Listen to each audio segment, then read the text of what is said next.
মিটিংয়ে আস্তে আস্তে হেলিকপ্টার একটা মেসেজ পেলাম যে কংগ্রেসের একজন নেতা,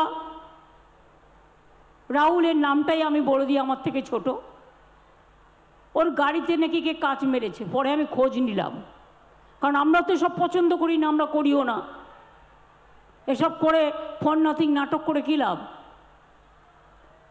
পরে খোঁজ নিয়ে দেখলাম বাংলায় নয়, ওটা কাটিহারে কিষানগঞ্জে হয়েছে।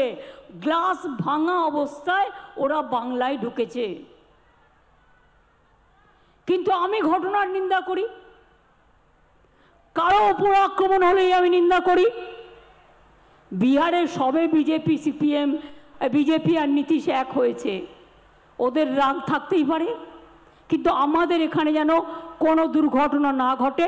কোনো পার্টি মিছিল করতেই পারে, মিটিং করতেই পারে, শান্তিপূর্ণভাবে মিছিল করুক, মিটিং করুক, আমার কোনো আপত্তি নেই।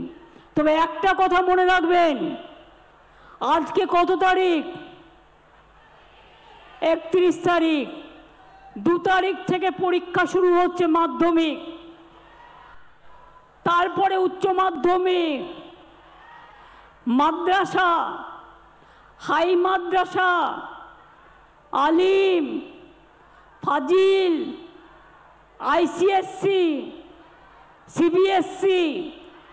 তাই কোর্টের ভার্ডিক্ট অনুযায়ী এবং পলিউশন কন্ট্রোল বোর্ডের আইন অনুযায়ী রাস্তায় মাইক্রোফোন ব্যবহার করা যাবে না।